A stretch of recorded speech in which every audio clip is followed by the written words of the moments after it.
So you're struggling with how to mix your beats. You have solid ideas, you've made the melodies, you've made the drums, but it just still isn't coming out the way that you want it to come out. Drums aren't hitting, the melodies just aren't pushing through, and everything just sounds a little too muddy. Luckily, I have the right tools, and I'm gonna show you my personal way of making your beats hit a lot harder than they are right now. And before we get into it, I just want to state that this is by no means the be-all end-all way to mix your beats. Before you start typing in the comments, oh, this is the wrong way to mix. I can't believe he's mixing this way. Listen, this is the way that works for me. You can watch this, take what you like and put it in your own way. I'm gonna show you what I've learned over the years, and without further ado, let's get into it. But don't you dare! I can hear the keyboards already. Yo, unplug your goddamn keyboard. All right, let's get into it. All right, so we're in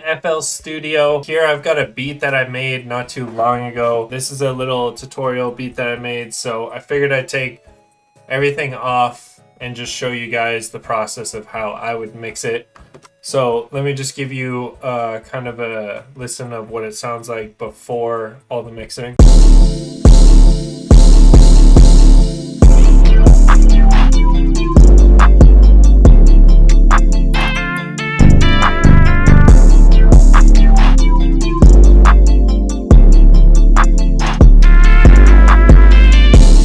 Basically, the first thing I would do is start adding effects. Pretty much like the first thing I would do is add effects and then mix it afterwards. I wouldn't generally save this till the last like bit of mixing and whatnot. I would generally do this as I go, but for the sake of the tutorial, I'll show you kind of the way that I do it. So the first thing I would have done was the piano, and this is just a one shot of a piano. However, pianos generally have a lot of low end. So if we bring up the EQ, we'll see that we have some low end. Not a lot, but you know, it's enough to cause some muddiness with our other sounds and our 808. So what I've done here is I've got two different EQs. I actually don't know what this one's for. I think this was just not supposed to be there, but anyways, this first EQ here is just to cut out all those low ends. What I've done is I've used I'm pretty sure it's a 40 hertz cut. Yeah, so it's going to be 40 hertz here. It's just going to cut all those low ends out and give us a nice clean mix. Okay.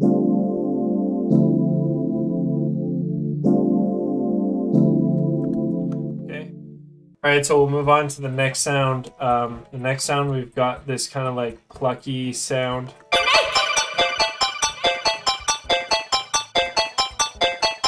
Kind of an interesting little quirky little sound there.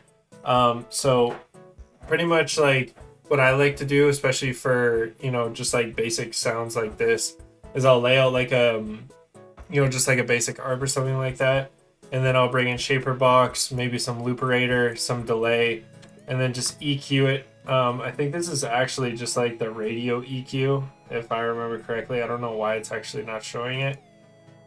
Yeah, it's pretty much the radio EQ, so I just kind of played around with it a little bit. Like before, I cut out the low ends, cut out some of the high ends as well too, to kind of give it that radio underwater sound. This is what it sounds like after those effects.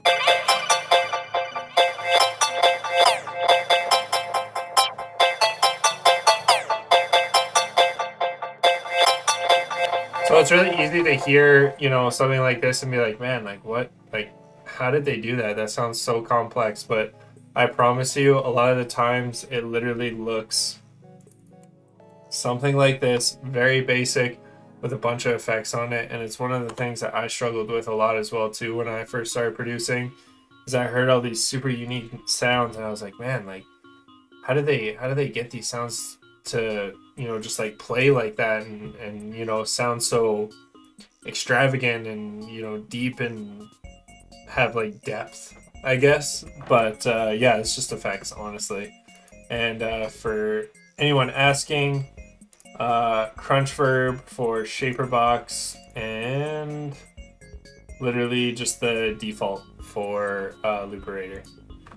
And then for the delay, basically what I do for most of my delays is I'll do the default. So throw this back to default, and I'll just turn the wet down, turn the cut off, and then I'll just kind of play around with the master knob. Usually I kind of have it around there though. And then if you need to, just do a quick little high end, especially if you're doing delay on higher octave noises. You want to cut out a bit of that mid just so that it's not chopping and blaring in the ear. It's something that happens, especially if you put a lot of delay on it. And then for this lead here, for that lead, basically all I did was same idea as before. Just put the delay on and it just automatically turns into something way better. I know it seems like, oh, it's just delay, but trust me, when you add it all together, it just makes it sound so much more ambient, and it goes a long way. Next, for this other sound here, I'm pretty sure this is just a stab. So for the stab, what I did was same delay as before. I did a low end cut, and this I just used the default preset here, and basically all I did was do that. And then you can take this number 2 here and you can just pull it down like that, and that's just gonna do that kind of low end cut, and that's just gonna chop it right out.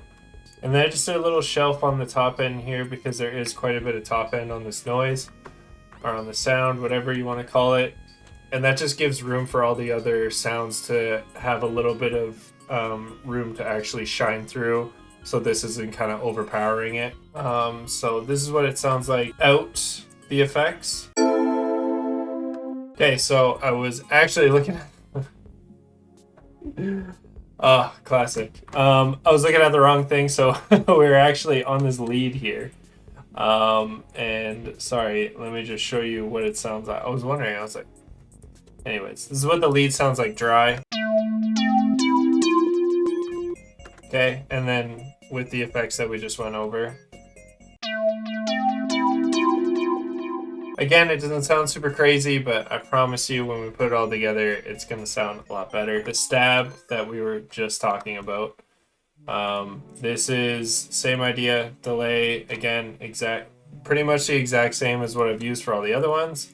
And then for the EQ, I just took out the low ends, and this looks like I used either a 30 or a 40 hertz cut on that. And we'll turn that on, and we'll do dry first, and with effects. And that's going to be it for the melody. Let's just play all of these together with the effects now. Okay, so let's play it without the effects first.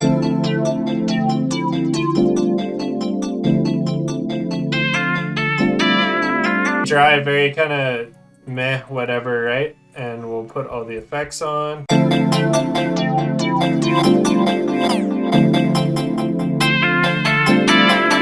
Sounds so much better. And I know that like when you're doing, you know, these small effects on each sound, it's kind of like redundant, and it's like, man, this isn't really doing a whole lot. But when you put it together, it creates that bigger picture. And it's what's going to set you apart from the other producers, is when you are able to use all these tools properly and skillfully and not overdo it. That's the biggest thing. Once I have all my effects and my mixing done on each separate melody track, then what I would do is I would add all of these to my mixer track. And how you can do that from your channel rack is you actually just click here, hold shift, and then just hold your mouse down, Command L, and then that'll instantly add all of them to your mixer channel, like so. Obviously I don't need to do it because I've already done it. Now that we've got that all sorted, we've got it all organized here. What I like to do first is I like to mix my drums first. So what I'll do is I'll select them all, and you can do that by holding Command and then just dragging your mouse across. And then I just pull everything down. Just make sure all of those volumes are down. And then I'm going to start at the 808, separate the sounds. You just hold Command click, and then that'll mute everything except for the one that you clicked on. So you can isolate the sound, so you can just listen to that one.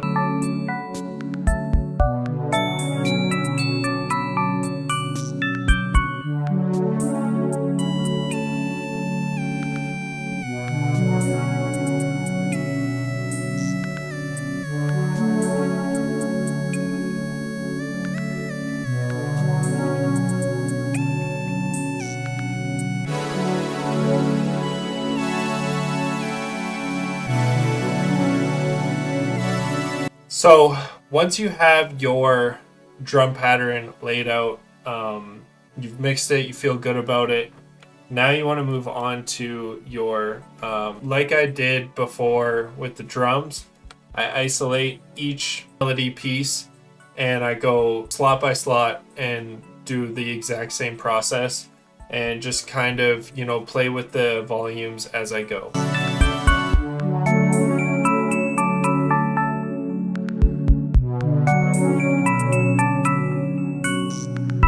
Alright, so once I feel like I've got a good grasp and everything sounds cohesive and good, what I do is you just, so again, isolate the sound, click it, and then click it again, and then it'll unmute everything.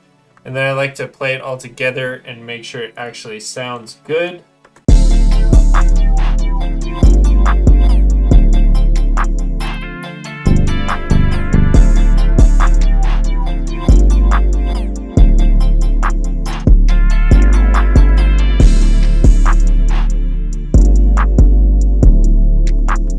So that sounds pretty good to me.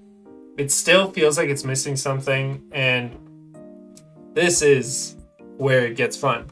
So what you want to do is you want to have some kind of master preset, and you want to save this in your FL Studio template, so that every time you open FL Studio, you're actually able to just have this up, it's ready to go, and you can just give her right away. So I actually use my Chrome Master preset. If you don't know about it already, it's in most of our paid kits. It is in the most recent Dreams Plugin B kit, which I did use for this entire beat. It's got one-shots, loops, midis, skins, and a master preset, which is the one that I'm using. So definitely go cop that. But if you want to save something as a template, you just go here, File, Save as Template, name it, blah, blah, blah, boom. It's been saved as a project template. This new template is in the current working project. Cool.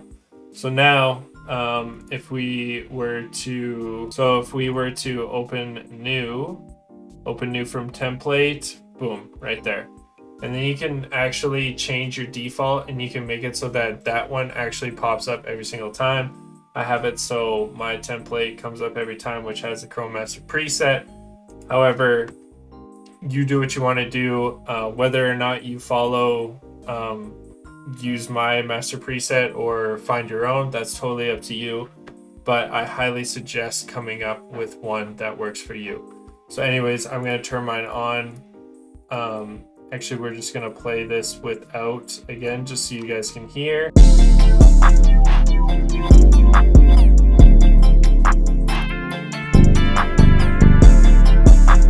Right, sounds good, but it's just not quite kicking through, so we'll turn all this on.